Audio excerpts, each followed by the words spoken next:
Merci, Pascal. Good morning, everyone. So we are starting our second roundtable. Our theme today is regional economic integration as a vector of the competitiveness and cooperation of small island economies. As an introduction, I will start by presenting myself. My name is Liza Roy. I'm an associate professor here at the University of New-Caledonia. I am an economist. The Pacific Island countries consider that the main political organization in the region is the Pacific Islands Forum. And the Pacific Islands Forum Secretariat released a document called the Framework for Pacific Regionalism.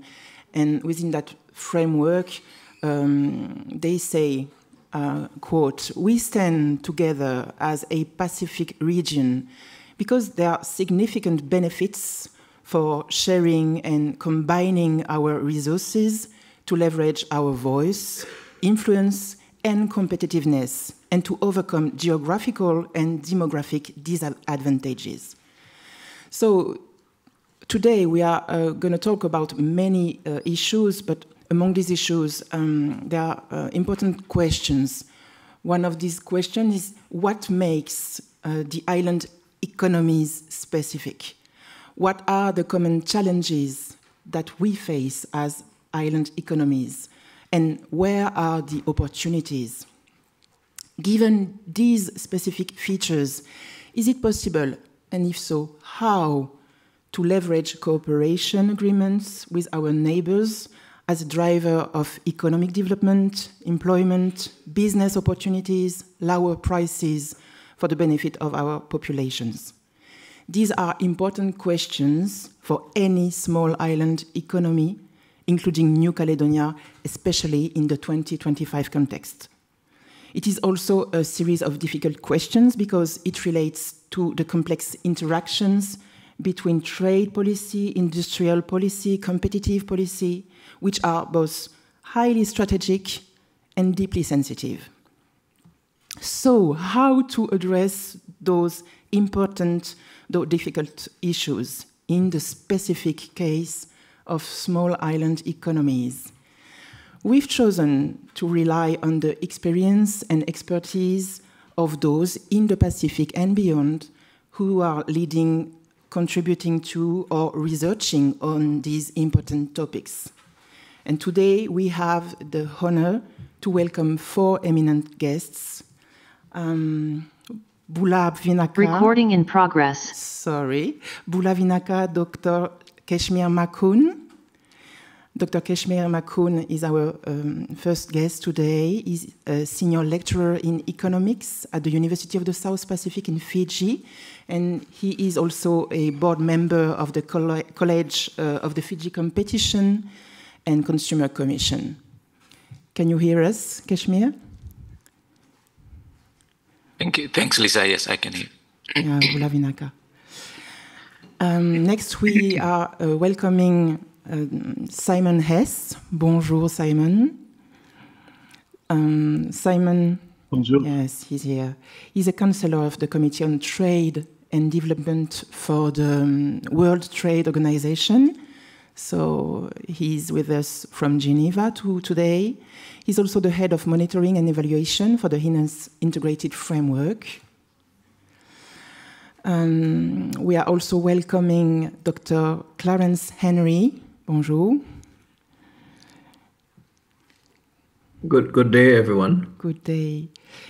Dr. Clarence Henry is the acting head of regional integration within the Organization of Eastern Caribbean States, the OECS. And he's talking from St. Lucia today. And also, Talofa Roy. Roy Lago is with us here today. He's the head of the Secretariat of the PACER Plus, the Pacific Agreement on Closer Economic Relations. So the PACER Plus Implementation Unit and Labor Mobility in Samoa, sorry. The first A is a long A. Talofa Roy.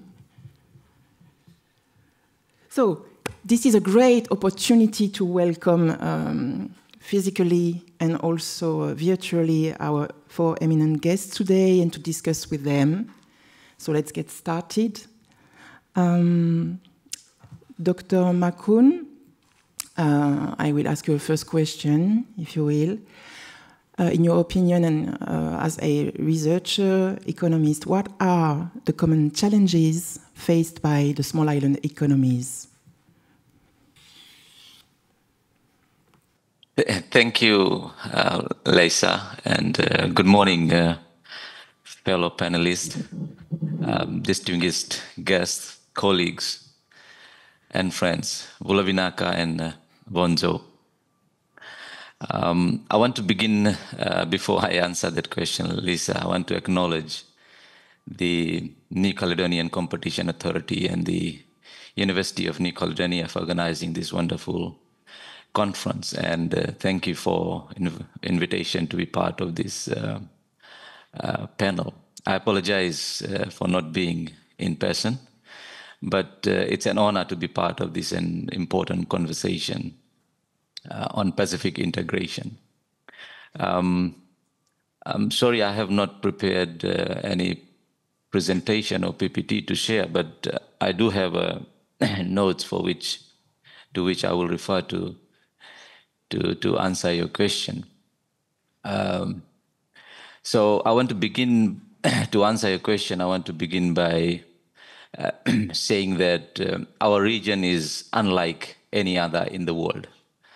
And we are made up of small, scattered nations, separated by vast oceans, but we are connected by common culture and shared challenges. And each of our economies, as you know, is small in scale, often dependent on narrow export base and vulnerable to global fluctuations.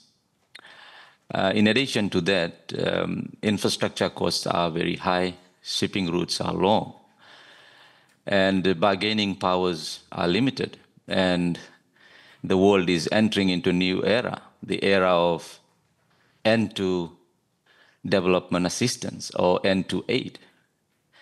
And indeed, this sudden cut in the international development assistance is exceptionally painful in the Pacific Island countries. But perhaps the most important and critical challenge is the climate change crisis that Pacific Island countries are facing. The rising sea levels, cyclones, floods, they no longer pose abstract risk to us. They are directly threatening our lives, livelihoods, and in fact, our entire economic ecosystem. So it is an existential economic challenge.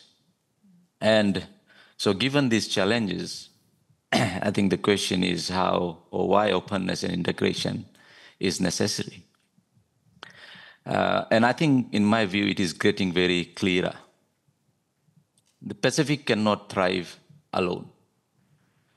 By opening our economies to trade, investment, knowledge exchange, we can actually create opportunities for growth, resilience, and prosperity. In fact, for the Pacific, openness and integration are not just policy choice. It is becoming a lifeline. And this morning, there are two considerations that I want to advance, which in my view, I think lies at the heart of openness and integration. Of course, there are many ways in which you can do that. Trade, labor mobility, remittances. These are well explained in the literature. But the two considerations that I want to take this morning is first, from the perspective of the climate change crisis. And second, from the perspective of infrastructure and connectivity deficit in the Pacific Island countries. And so the first, on the climate change crisis, we know that we are on the front line of this crisis. The annual adaptation or mitigation alone for the Pacific is running in US billions of dollars. And according to the Pacific Islands Forum Secretariat estimate, it is expected to rise to about $5.2 billion annually by 2030.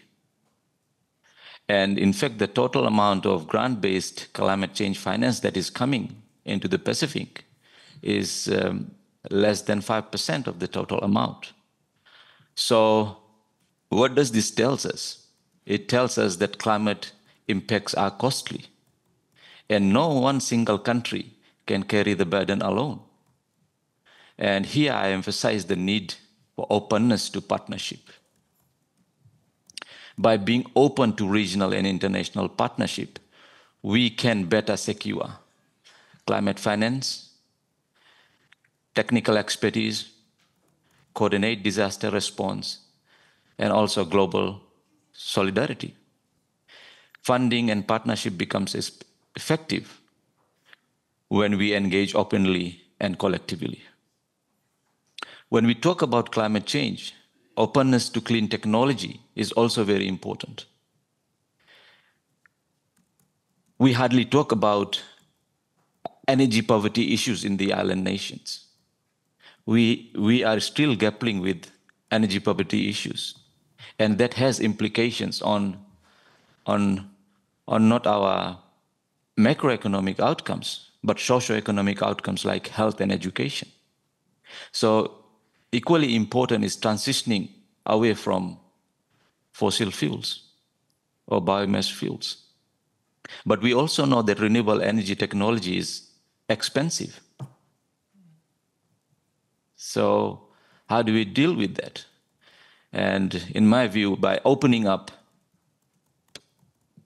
working together, Pacific nations can jointly invest in this area as well, or at least jointly procure these expensive technologies, which could result in cleaner and more affordable energy and greater energy security for our people. Similarly, on our own, we are small emitters, but we have limited influence. But when we are together, I think our voices carry weight.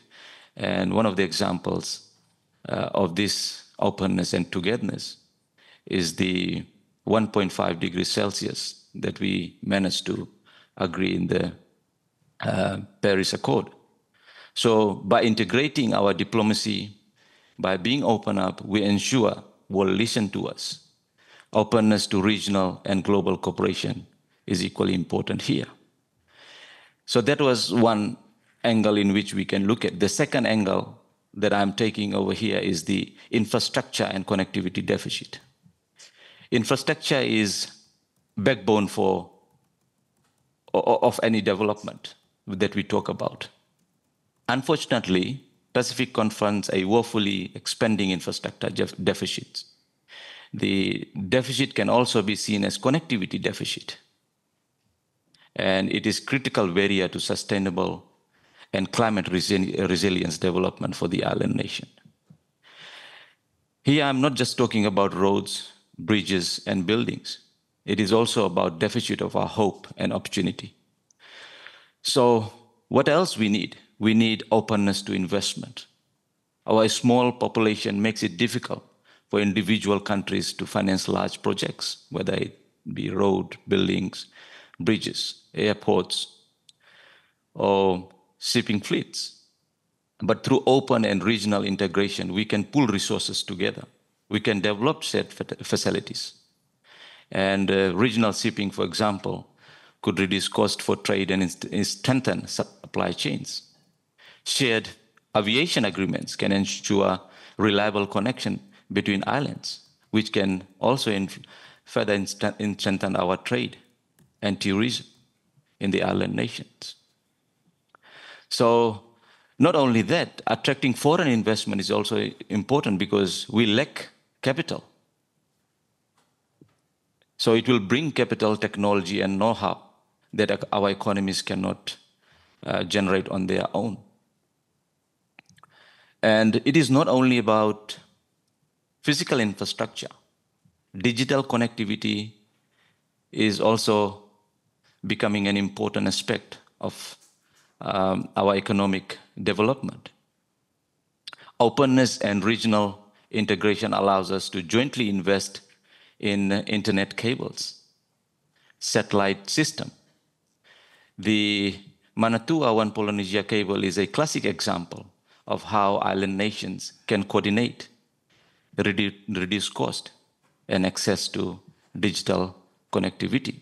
So the point that I'm making is that with this stronger digital connectivity, we can open up opportunities in other areas, for example, e-commerce, education, telemedicine, and even remote working.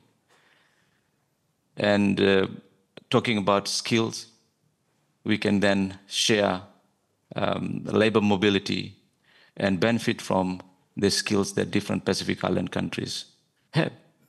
So this can only happen if countries work together openly, in my view.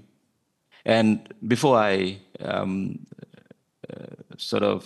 stop, I just want to make another point. Openness and integration also help us to close some market gaps that we are facing, because we understand that no single country can build complete industrial base.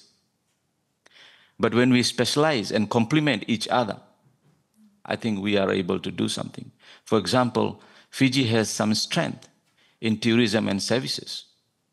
Other countries like PNG is rich in natural resources.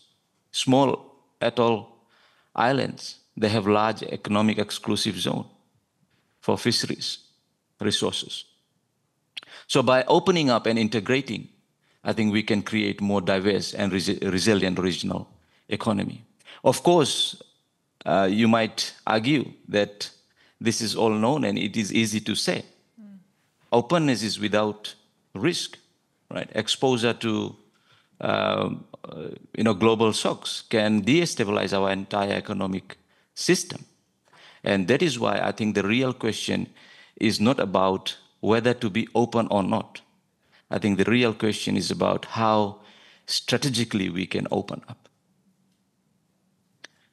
And to sum up, I think, Lisa, to answer your question, the point that I'm making here is for small island economies, integration and openness are not optional. It is becoming a lifeline policy, and therefore in achieving sustainable economic development becomes important. And not only that, building resilience to climate change and ensuring that Pacific is not left behind in the global economy. Thank you. Thank you. Oh. Thank you, Kashmir. Thank you for your words. So you said this is not a question of whether we should open, but how to do it. I think this is a question for Simon, actually. Simon, if you agree, how can small island economies leverage global and regional integration for development, in your view? Yep. Okay. Great. Wonderful. It's really an honor to join you all this morning, and greetings from Geneva. I'd also, first of all, like to echo Professor Makuna in greeting you all in the room, as well as expressing our appreciation to the Competition Authority of New Caledonia and the University of New Caledonia for organizing this excellent event. I think Professor Makuna set the scene very well around the characteristics of small economies, and perhaps if you allow me, before I get into some of the ideas on what can be done, how can small island economies take advantage of opportunities that they have to integrate. I'd like to maybe expand a little bit further and build on the base that we have here. Findings from the WTO's World Trade Report in 2024 show that deeper integration into global trading networks significantly boosts productivity, income, and resilience for vulnerable economies, such as small island developing states. And maybe to give you a little bit of context as well in some of the things that I'll be speaking about, in the World Trade Organization, there is a dedicated work program on small and vulnerable economies. Although not all members of this group are island economies, all of the members, except for 2, are coastal nations, and 24 of the 33 members of that group are classified as small island developing states, or SIDS. As such, I'll be referring to some of the information on SIDS and the group of small economies, given the direct relevance to small island economies and some of the ideas and lessons that can maybe be picked up. As Professor McCann mentioned, integration is highly important and in some ways is indeed a lifeline. For instance, with regards to food security, trade can play an extremely important role. And also, small island economies are often amongst the most trade-linked economies in the world. So to give you a sense of scale, globally, the average trade to gross domestic product GDP ratio is around 86%. However, for small economies, it is at around 93%. Trade can also be key in providing essential goods, including food and fuel, as well as in times of natural disasters, being able to quickly ship goods and services, as well as being a key avenue for a number of countries in securing investment and jobs. Within the WTO, there have been a number of small island economies that have been in the accession process or have indeed recently acceded. That the two most recent countries that acceded were Comoros and Timor-Leste, and then some other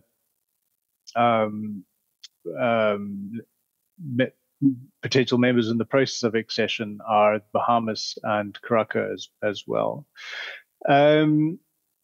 Also, when we look at the characteristics of small island economies, we see that market access itself is not necessarily the main issue.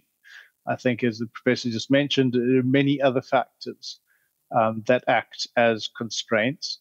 In fact, small island economy, when you look at the SIDS group, 96% of SIDS exports enter developed economies duty-free, with a trade-weighted average of less than 1%. And in fact, amongst almost all groupings of countries, this is about the lowest. So market access really isn't the issue. So where are the key challenges? One, high trade costs. We heard earlier about the connectivity issues. Remoteness is also a key factor here. Many island economies are not well linked into major trading hubs, which can increase the cost of shipping, as well as being impacted by reduced frequency of shipping, which can have an impact on supply chains. For instance, if ships only come through once a month, that can constrain the type of products maybe that are imported or exported from those countries. So a recent study actually by UNCTAD has shown that Pacific SIDS pay about double the global average for shipping per ton kilometer. So this really is a fact, and it's impacted by a number of different factors, and in addition to remoteness, some of which are also related to the things like port handling charges and other logistics issues. Island economies are obviously very exposed to fluctuations in freight costs, and when freight costs go up, are often disproportionately impacted in terms of the transmission of transmission rate of prices into the domestic economy. So there was one study that showed that SIDS, for instance, might be up to 5 times more vulnerable than other economies when the ship freight rates increase. So during the freight rates crisis recently, the research showed that consumer prices increased by about 1.5% generally across the board. However, they could increase by up to 7.5 percentage points in the SIDS. Secondly, non-tariff measures. So meeting particularly SPS and TBT requirements, as well as other customs procedures, while legitimate, add cost and complexity, particularly for small economies. And this is also affected by the product mix that many island economies have, which might include products that are that face non-tariff measures, like food products would face more non-tariff measures than many other non-food products, for instance. And then, as mentioned, I think the integration in global and regional value chains is somewhat constrained, including the intra-regional trade. So within the SIDS group of countries, intra-regional trade remains low, despite members of the SIDS or WTO members of SIDS participating in more than 50 regional trade agreements. So that's something that is a possibility to explore a bit further. When we look at opportunities, what can be done? One is looking to reduce the costs of trade facilitation. So within the WTO, we have the WTO's trade facilitation agreement. And by implementing a number of those provisions, island economies can look to streamline customs, improve transparency, cut delays, and reduce time and costs for businesses. A number of island economies in the Pacific, for instance, are leading, I think, in some of these areas. I know in Vanuatu, the National Single Window for Trade has been a key tool in reforming business processes and moving mechanisms online for farmers and producers across the various islands of the country that are able to now process export and import requests without needing inter-island travel for that paperwork. This has not only led to, obviously, a reduction in paper being used, also CO2 emissions from the reduced requirements of transport.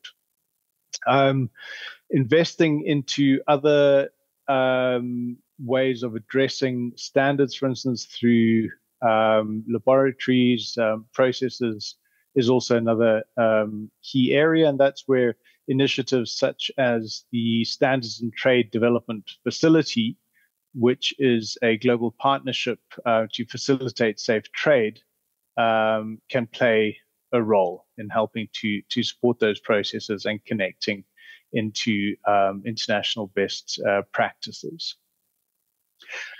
Something that I think, Professor Moken, you mentioned as well around regional collaboration is key. So we mentioned shipping, for instance, collaboration in shipping, looking at palletizing products so you don't need entire containers, for instance. Increasing the frequency of shipping for businesses can be useful. It can also be through harmonizing standards, for instance, pooling resources for quality infrastructure.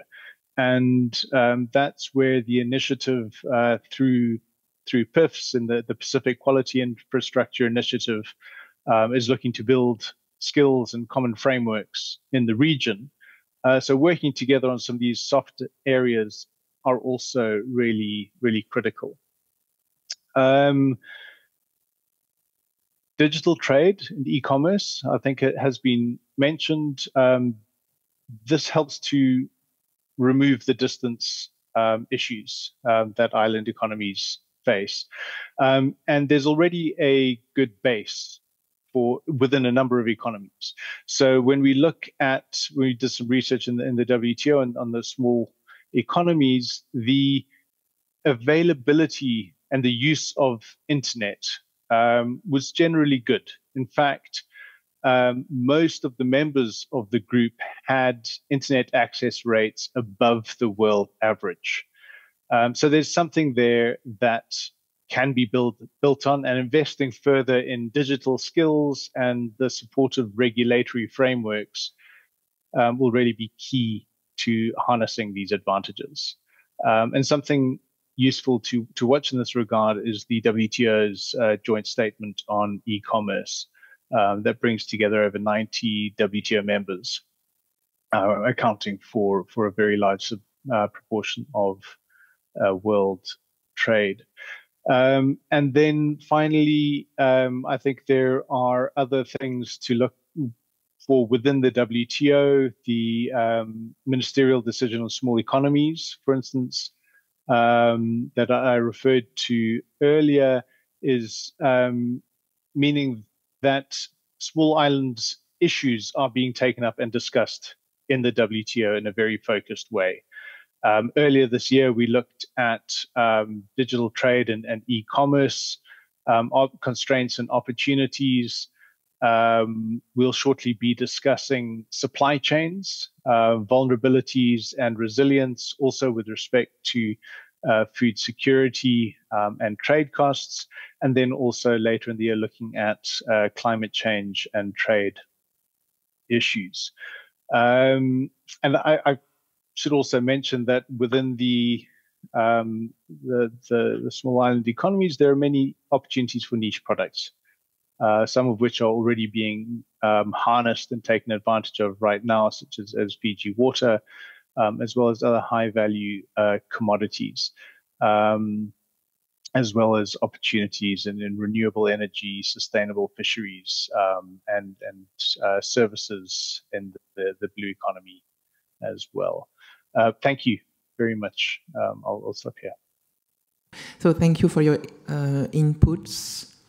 So you were talking, among other things, about trade facilitation and also convergence in standards and regulatory frameworks, capacity building, the importance of taking into account the specific vulnerabilities of the Pacific Islands, of the small islands, sorry, and also working on niche markets. So this gives us a very nice transition for Roy.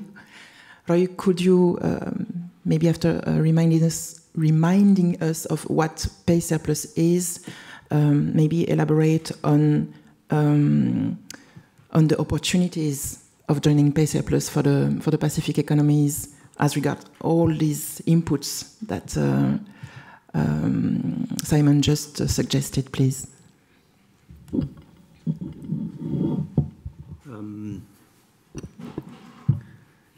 Kia orana, Nisa Yanta, Kamna Maori, whakalowhalahi atu ki mutolu osi. Tēnā koutou, talawhalawa, halo geta, malo e tau mao e pongi pongi ni, whakatalofa atu, bonjour, and a warm Pacific greetings to all. I'd like to echo the sentiments of my distinguished panelist guests in thanking New Caledonia for organising this very important conference. I'd like to acknowledge the leadership of Stefan under the competent authority and the University of New Caledonia for inviting me to be part of this conference. I'm based in Samoa, so it's good to be back in New Caledonia. I'm always worried when I go to conferences and there's a lot of economists around, you know, analysing everything. So There's quite a few here in this room, and I know there'll be differing opinions. So just go easy on us panelists. We're just here to present and have discussions. So it's really, really good to be here. And a big thank you, of course, to our moderator, Laisa, for looking after me while I've been here in New Caledonia. So, merci beaucoup. That's the extent of my French. Apologies to everyone here. But yes, PESA Plus. So I think before we can understand or probably answer the question that has been put forward, I think it's important to understand the origins of PESA Plus. It hasn't been a quick process. It commenced in 2001, actually, but it was called PESA, the Pacific Agreement on Closer Economic Relations. Negotiations started for the agreement in 2009, so a very long time. And unlike other trade agreements in the region, there's a lot of unique elements about PESA Plus. And one of the unique elements of PESA Plus was when negotiations commenced in 2009. Australia and New Zealand took the unusual step, and I'm not sure if this is done in any other trade agreements, to train the negotiators from each of the Pacific countries to be able to negotiate with Australia and New Zealand on PESA Plus. So this was a very unique step. It's not seen anywhere else, or I've heard of where the bigger countries trained the smaller island economies to actually negotiate a trade agreement. And so as I go through this presentation, this discussion, there are a number of unique elements about PESA Plus, which is unlike other trade agreements that we know of in this region or in other parts of the world. So yes, that's one of the most unique things, is the bigger economies trained the Pacific Island economies negotiate to be able to negotiate against them. I'm not sure if that's done before, but someone may be able to correct me if I'm wrong. In 2017, the agreement was finally signed by a number of Pacific countries. And it wasn't until 2020 that the PESA Plus agreement was actually ratified by 8 countries. Once it was ratified in 2020, it actually came into force, into being. The countries that ratified PESA Plus were Australia, New Zealand, Cook Islands, Tuvalu, Solomon Islands. Thank you, Laisa. She's put it up there. Yeah. And then in 2022, Tuvalu and Vanuatu joined, ratified the agreement, totaling 10 countries to ratify PESA Plus.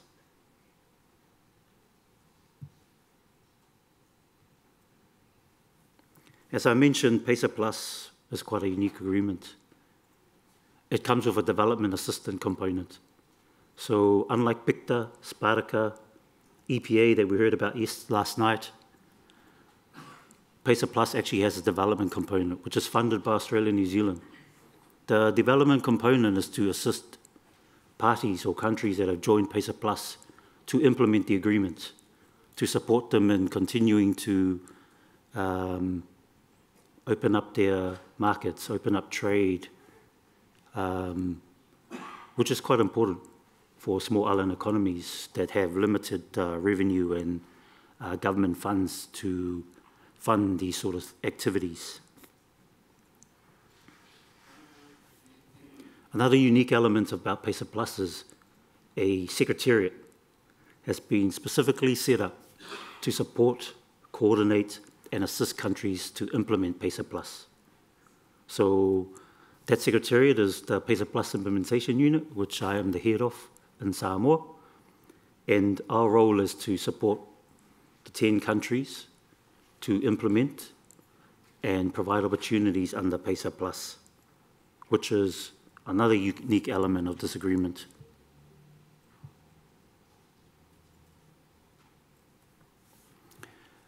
Another unique element of the agreement is there were discussions yesterday, very emotional discussions last night about opening up your economies or small island economies to trade.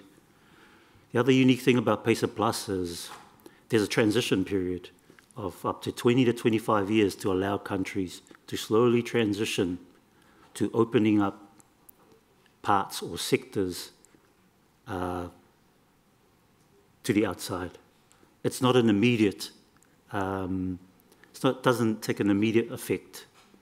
So this is another unique element. So yesterday I heard in French, and I gathered from the emotion and the body language that it had something to do with opening up trade and the liberalization of trade and the impact it will have on small island economies.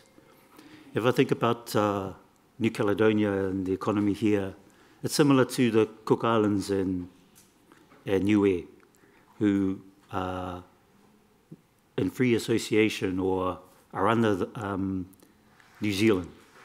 And so there's elements there about protecting your sectors, which brings me to another unique element of PESA Plus. There's opportunity under the trade agreement to reserve and restrict certain sectors for locals only. And this is where there's opportunities under PESA Plus and for small island economies such as New Caledonia to figure out which sectors you want to restrict and which sectors you want to reserve for your locals, you know? So it's not all about opening up this big influx of trade into New Caledonia and taking over, or Pacific countries and taking over all your economies, all your businesses and things like that. No, it's about being able to support and allow you to reserve and restrict which sectors you think you want to protect as part of PESA Plus. And these are all elements we can support. As my learned panelists mentioned, I won't talk about the climate change and all those sort of things, but pick up on some of the points that Simon mentioned. Some of the things that we are currently doing on the PESA Plus is supporting countries to implement new legislation, regulations, standards, automation, automate your biosecurity systems, automate your customs systems, develop e-commerce and digital platforms to support your economies. As Mia mentioned yesterday, services is a big element where small island economies can actually benefit from. Another unique element about PESA Plus is the only trade agreement in this region that has services and investment as part of its components. So majority of the trade agreements in this region are focused on goods, whereas PESA Plus has investment services as well as labour mobility, as was mentioned by our learned panels.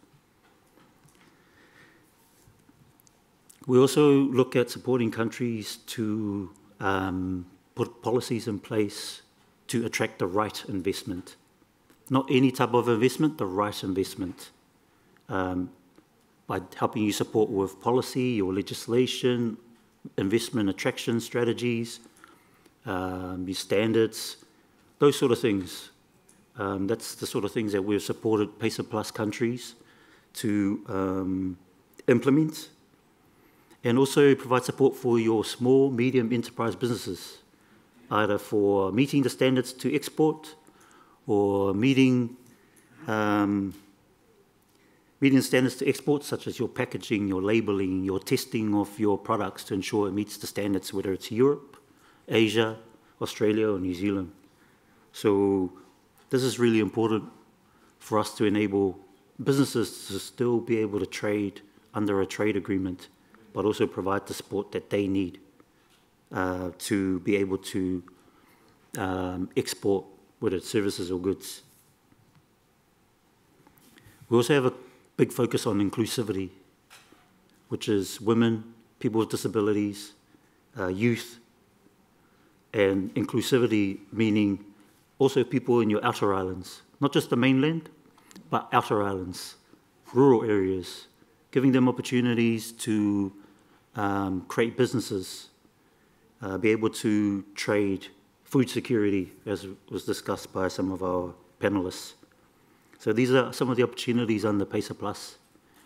Small island economies have large, fertile land. The challenges, as was mentioned, by Kisha, that was the climate change and being climate resilient.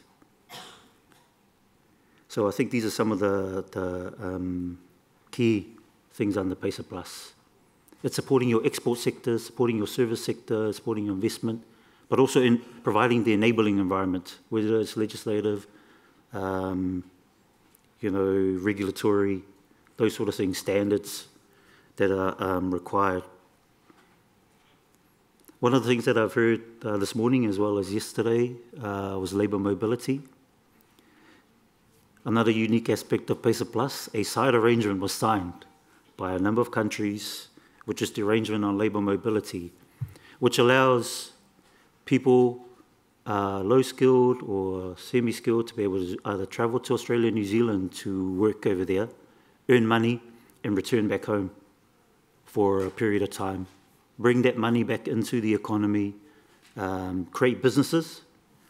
Some people that have gone on labour mobility to Australia and New Zealand have been able to return back home and create their own businesses for their own families, support their families by being able to earn more money while in Australia and New Zealand, but also return back home to be able to create new businesses. And we have a program which is called the reintegration program, which allows the reintegration back into your country or your small island economies. Labour mobility is not without its challenges. I'm not going to sugarcoat it. There are challenges of labour mobility, especially welfare of the people that travel to Australia and New Zealand. Big new country, you go from a small village where there's only probably 50 people to a huge place where there's hundreds of thousands of people, and you have access to everything. So there's always those challenges going from these small places.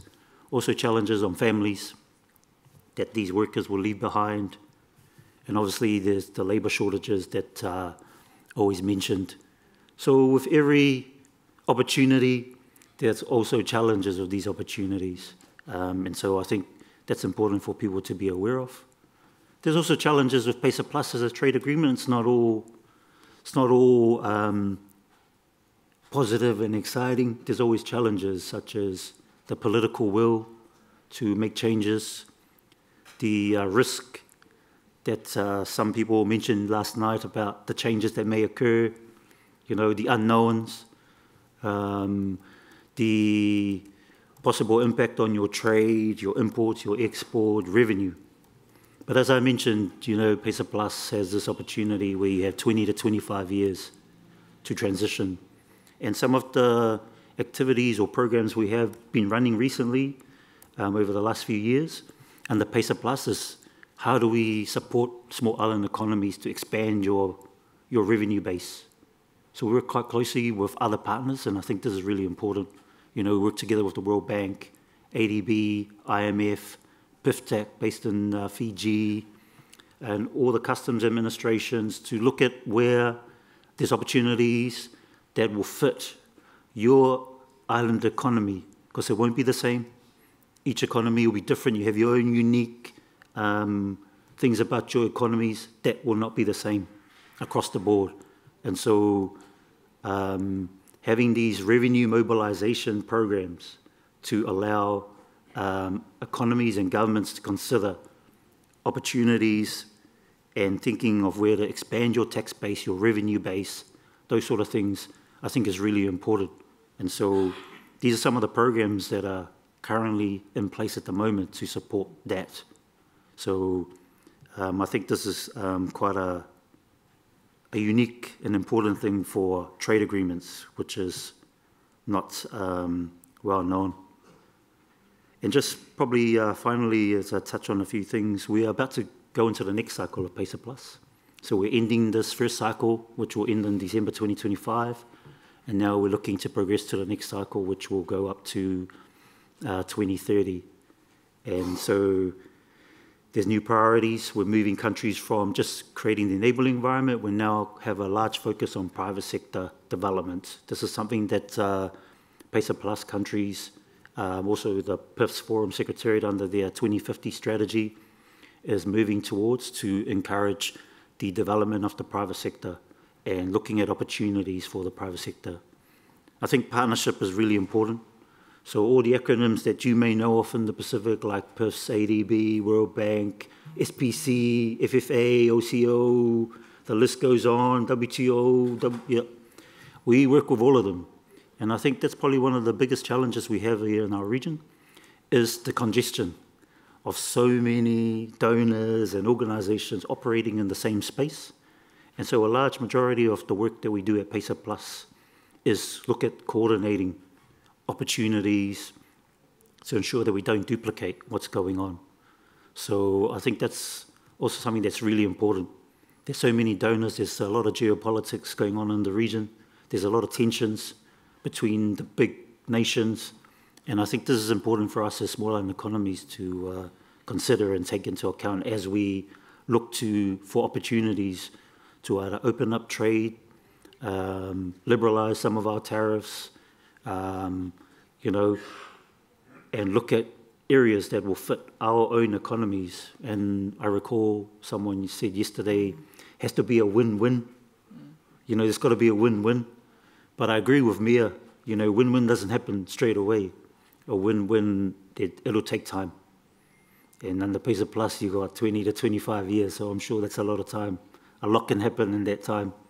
Some of us may not be around in that time, so it's a really long period to draw out what people want out of a trade agreement and what can be done under PESA Plus. And so the final thing I'd just like to say is PESA Plus is country-driven. It's not driven by Australia or New Zealand. Each country will drive their own agenda in terms of what they want, whether it's e-commerce, digital platforms, integration of technology, AI.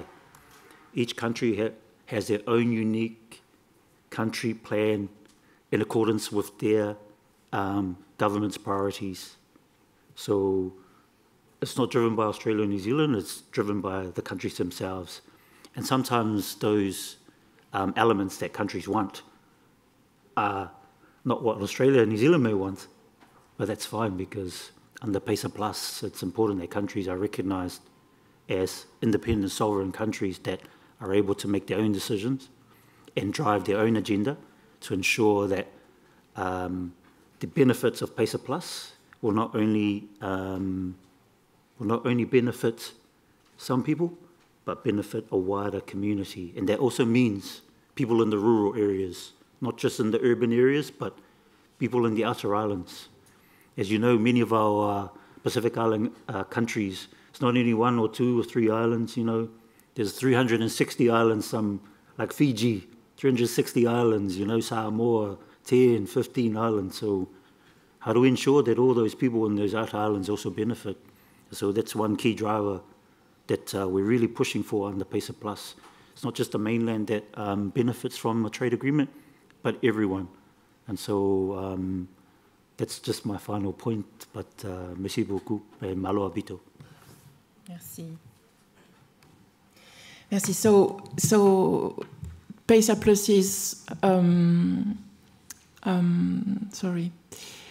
intended to be a very comprehensive economic development and collaboration agreement, and you were underlining the importance of political will, and also taking into account the very concrete aspects of economic development. And so I'd like to ask now Clarence Henry maybe some advice, actually, because the Organization of Eastern Caribbean States is quite a deep integration process. And Clarence, could you maybe tell us, based on both your research and your experience at the head of the OECS, Organization of Eastern Caribbean States, what are, according to you, the main impediments and boosters for deepening economic cooperation? Good morning, everyone. I want to join my colleagues in also expressing our gratitude to the Competition Authority and the New Caledonia University for inviting my organization and myself in particular to share some insights on the matter of regional integration advancement, particularly in the context of improving trade competitiveness.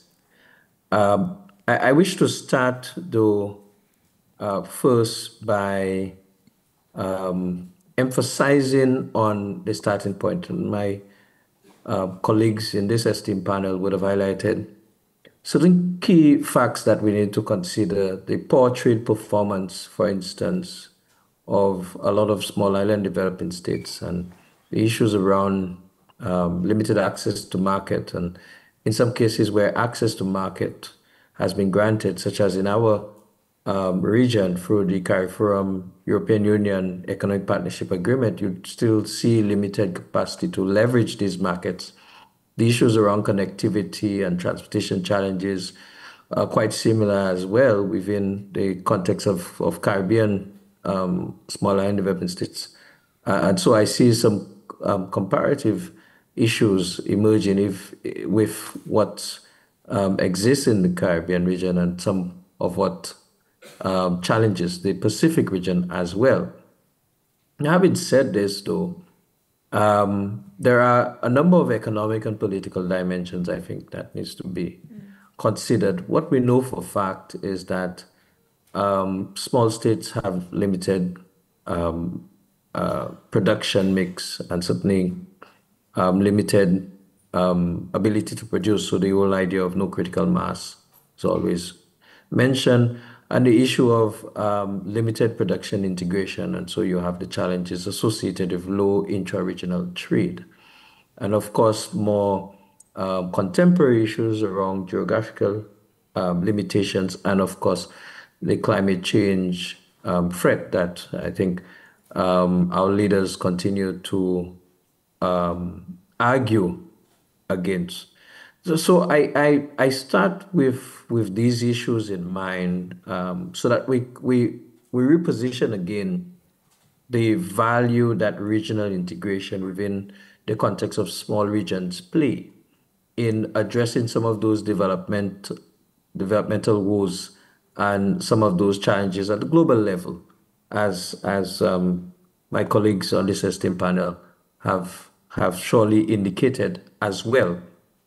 And so within the context of the Organization of Eastern Caribbean States, we are a regional integration body made up of 12 small island states, of which we have 7 full members that form the Eastern Caribbean Economic Union, and then, of course, some associate members, 3 of which are French territories, and you also have 2 which are British territories within the context of our arrangement.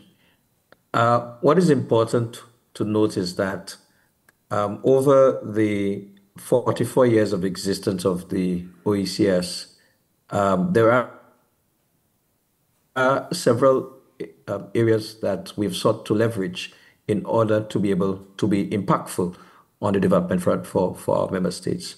And I think there are at least 3 areas I wish to highlight in that regard.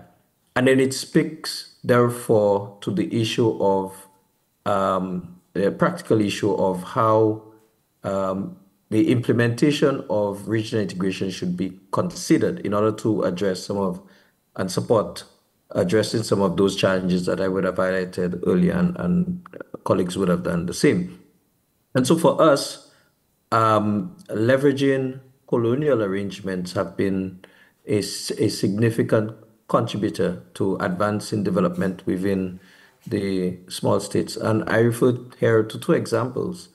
So many of you may or may not know that the OECS has a monetary union arrangement, the Eastern Caribbean dollar, managed by the Eastern Caribbean Central Bank within the context of the Eastern Caribbean Monetary Union, for which there are 8 member states in this arrangement, the 7 full member states of the OECS that I referred to earlier, and Anguilla. What has been noticeable with this arrangement is that there has continued to be a significant level of monetary stability in the OECS because of that. And inflation levels compared to countries within our region with monetary independence and their own central bank in that context have been comparatively better.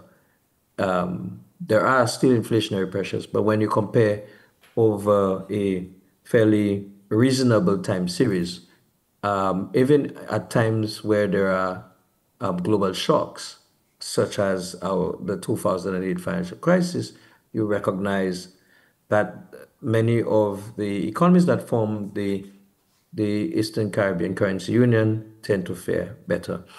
And this arrangement existed prior to the independence movement in the late 70s and early 1980s.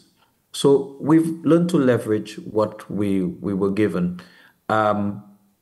The sharing of resources have become a major issue, and the regional arrangement have leveraged this. And so I use, for instance, the movement towards shared public services, the existence of a single court.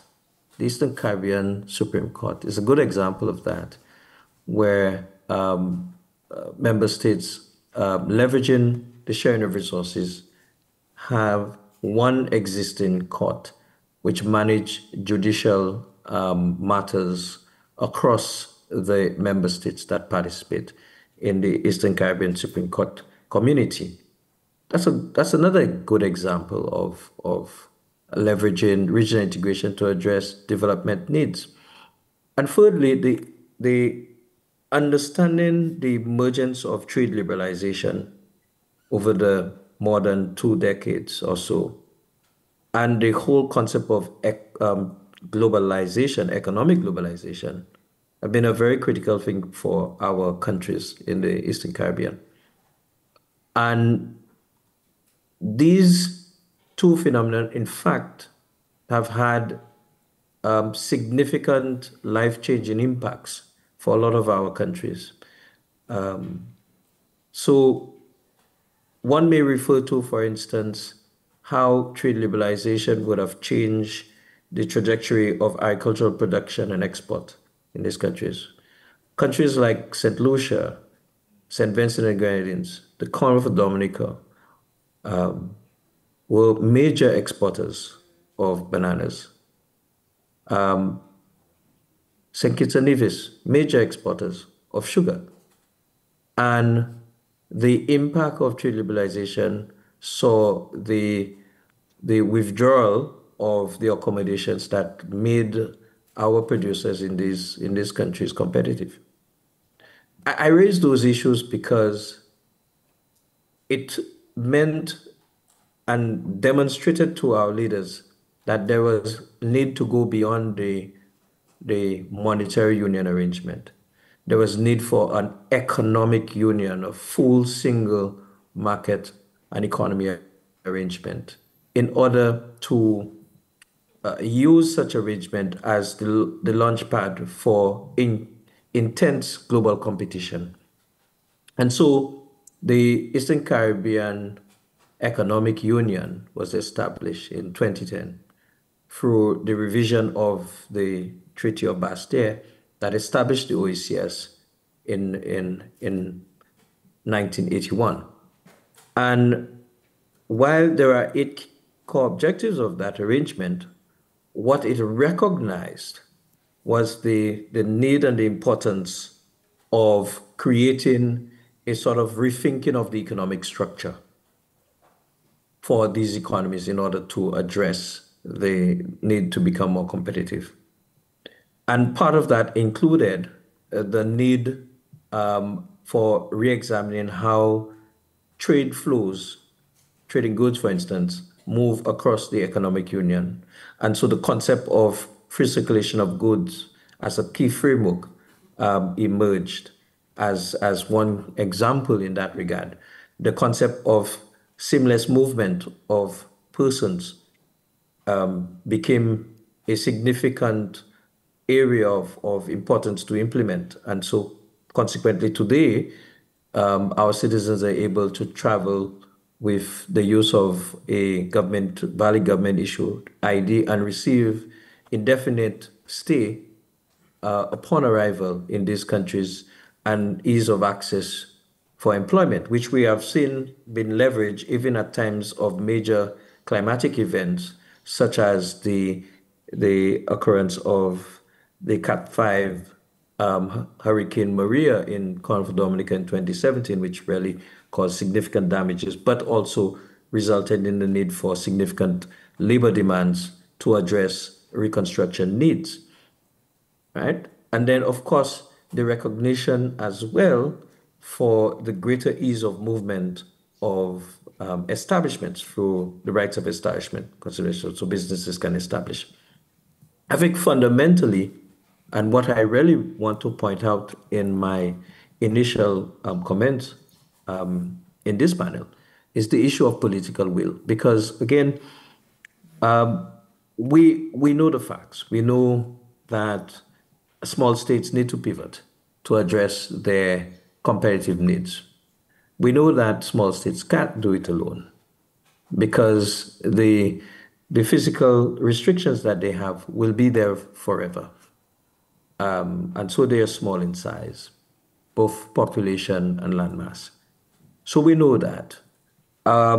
We know that they're heavily impacted by climate change. The islands in the Caribbean and in the Pacific cannot be removed from their geographical location. So we know that's the issue. And we know that regional integration, as I gave those examples of the Eastern Caribbean, can be an impactful approach to addressing those challenges. But regional integration cannot happen on its own. And it requires governments to act. And the concept of political will becomes a critical matter. And so I want to make reference to one example in that regard. Everything across the board where implementing regional integration concern involves a piece of legislation at some point and the requirement for each participating member state to act in that regard. What we have noticed is that this is one of the most challenging things to happen as countries determine based on their political reality at the time and economic reality at the time when they should act to implement, to enact and implement a piece of legislation. Now, in the context of the OACS, from the inception of the revised treaty discussion, it was recognized that supranational powers are important. We've seen how it has worked in the European Union in many respects. In our context in the OACS, we've seen how supranational powers granted to a monetary union has been helpful in that regard. And so the treaty makes provision for the organization to act swiftly on key elements that would impact the economic union. But while that has not been adequately implemented, at least in my view and the views of many others as well, there are other elements of the revised treaty that allows then authority of the heads of government, which we call the OACS authority, to make decisions that become binding once they do not impact constitutional provisions. So earlier I made reference to the ability of our citizens to travel with the use of a government-issued ID. That was a OACS authority decision. not a legislative decision. The decision for indefinite stay was initially an OECS authority decision, which then became a legislative action even after it was implemented. And so the point I'm making here is that if regional integration within the context of small states and small regions are expected to be effective, one really cannot go around the importance of supranational authority, which will help enhance political action, political will. Primarily because the issues around the most optimum economic and political time to act becomes less of an issue for a regional institution or arrangement with supranational powers when compared to a national government having to act. And so I think it's a very good lesson that we have learned, and a good experience from our end within the Organization of Eastern Caribbean States, and one for which we continue to leverage to continue the advancement of the integration process within the OECS. I must say, though, that it takes a certain consideration to allow for the development and growth of supranational institutions. I think part of it requires a full understanding and belief in the powers of regional integration to be developmental, to address the challenges associated with limited capacity to compete at the global level with respect to foreign direct investment and trade issues. And I think once there is an appreciation of how it can help, and ultimately how it can, and I've done in my own studies, research, how it can impact positively the political climate within the countries that form part of these arrangements, I believe there might be the environment for a greater movement towards supranational powers that address the issues on political will and quicker implementation. I think I will stop here for now, but certainly there is no question that regional integration is critical for small states development, even at the time in the contemporary era where there is a withdrawal in development assistance among more developed regions and countries. The question for us is, what is the best modality for bringing about a stronger regional integration arrangement that addresses some of those core needs now, rather than 5-10 years down the road where the problems have multiplied tenfold. Thank you. Thank you, Dr. Henry, for your insights. Est-ce que vous avez des questions? Vous pouvez les poser en français, elles seront traduites. Hi everyone, this is Mana from ANU. I'm from Tahiti, and I had a question to Mr. Langalango. I was just wondering, sorry if I misspell your name.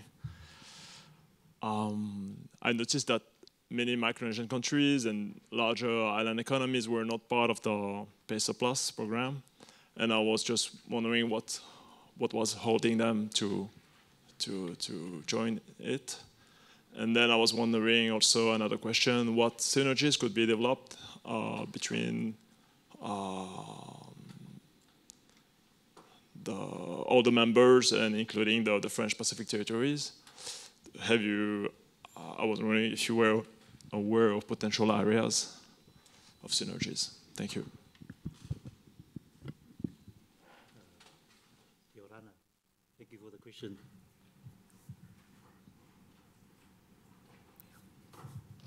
Look, I think with the big economies, I think you're referring to probably Papua New Guinea Fiji.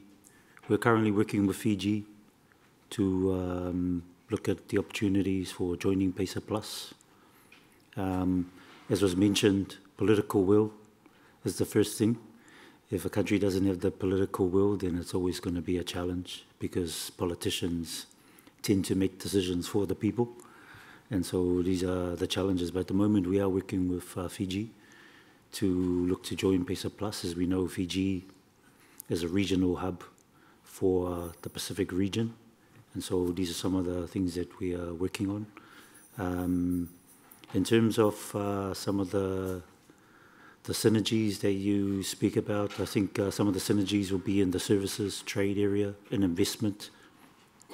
Given that New Caledonia has limited exports, similar to other small island economies, like Cook Islands and Niue, limited exports, but they're looking at things through e-commerce and digital trade, looking to create those sort of things to help expand businesses overseas, and looking at niche markets.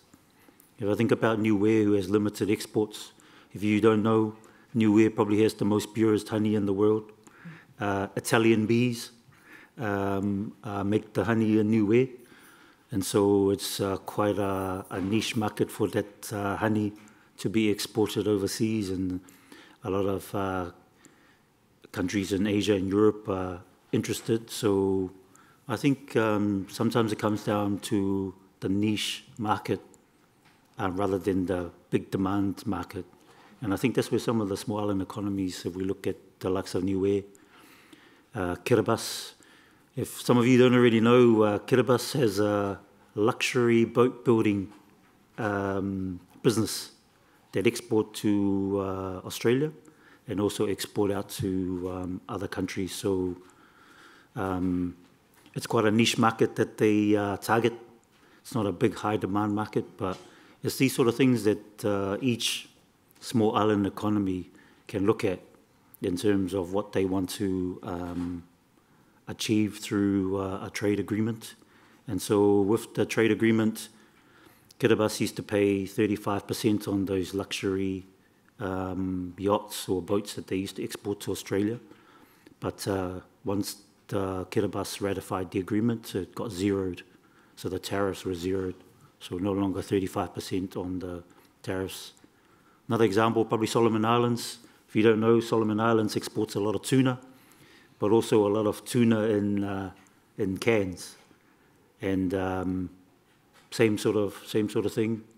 Looking at 35% tariffs of canned tuna into Australia, and I think approximately 20 or 25 tariff into New Zealand.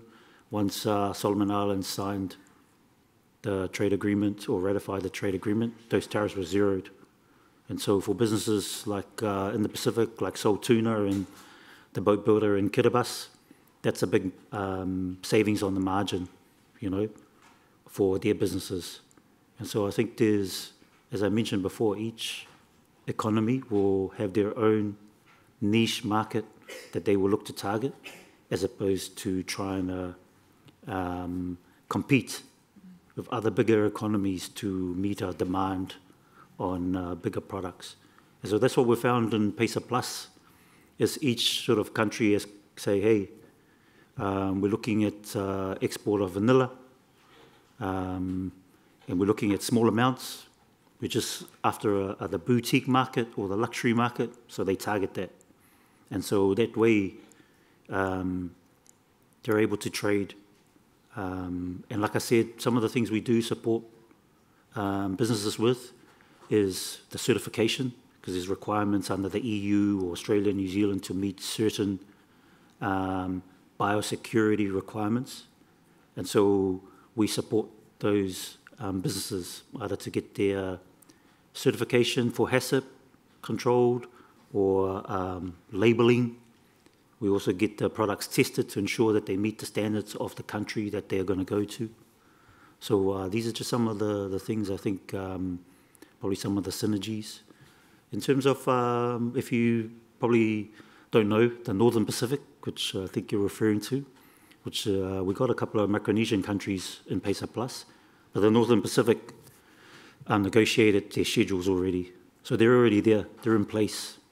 I think they're going to get through the negotiations with the US first as part of the free association to ensure they make the most out of that before they then look to other trade agreements in the region. So the Northern Pacific countries have, some of them have already negotiated their schedules for joining PESA Plus. But I think their priority first is to ensure the agreement between them and the US is finalized before they look to other trade agreements.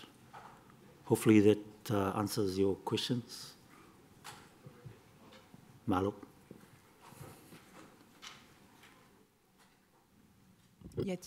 Oui, une autre question là-haut.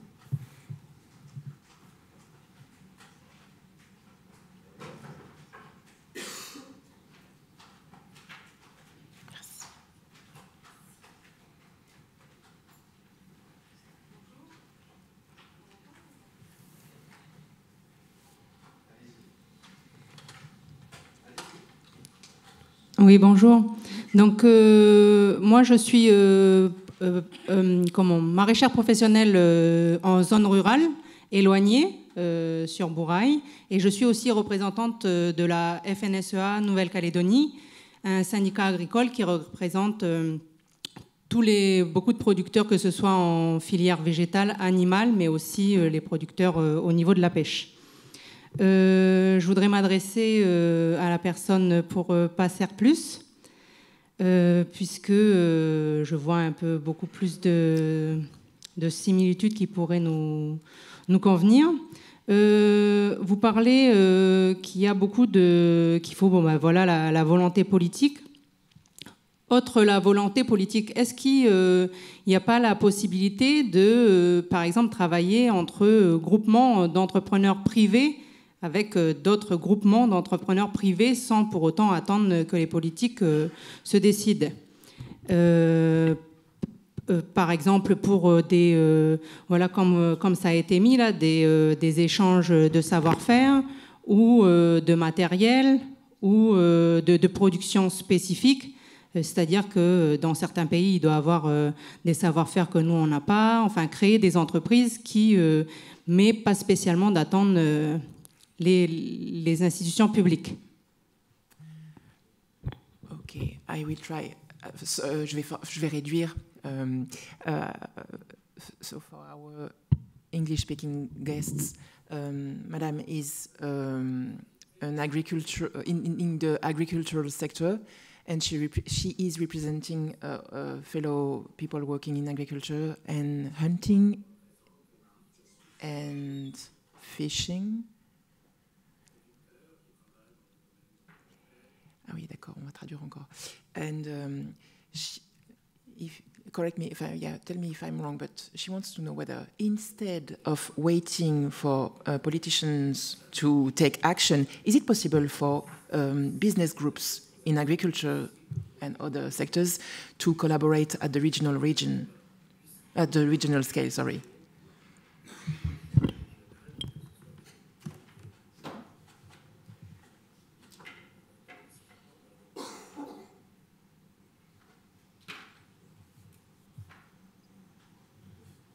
Yeah.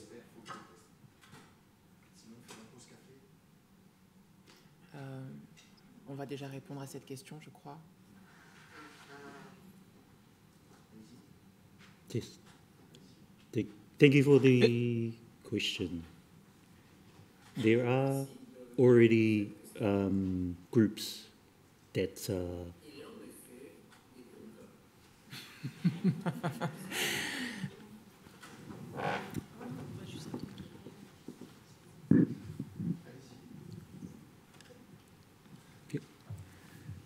there are already regional groups that meet, like the Plant Protection Organization. Okay. Maybe you can just answer and then I will try to translate. Okay. Yeah. Technology, eh? Good when it works and not so good when it doesn't work. So bear with us. So yes, there are already groups, especially for agriculture, that are in the region that are able to access to support agriculture, horticulture, apiculture, viticulture, all the cultures you can think of that support farmers or people that are involved in farming. Ok. Oui, du coup, madame, la réponse est oui. Il existe déjà des groupes de travail qui soutiennent les agriculteurs dans les différentes dimensions de l'agriculture. You said support and work together, right? Yeah. Oui. And How can she join if she wants to join? I mean, before any agreement is set, is it possible? yes, because these groups are already established and they're not part of a trade agreement, but they are there to support businesses and farmers, and so I can give the context. Okay, you need to talk with Roy. Il faut que tu rentres en contact avec Roy pour qu'il te. C'est possible, oui, de travailler avec les groupes de soutien. Ce sera un travail préparatoire. Merci pour la question.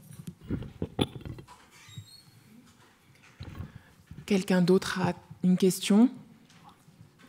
Sentez-vous libre d'aller chercher un café, évidemment. Whatever. Quoi qu'il arrive, on commencera la prochaine table ronde à 10h30, pétante. Je vois Pascal. Y a-t-il d'autres questions?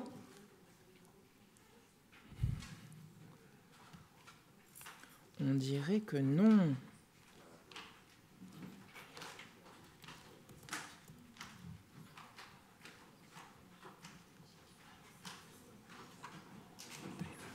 Ok, so merci beaucoup. Bulavinaka, thank you.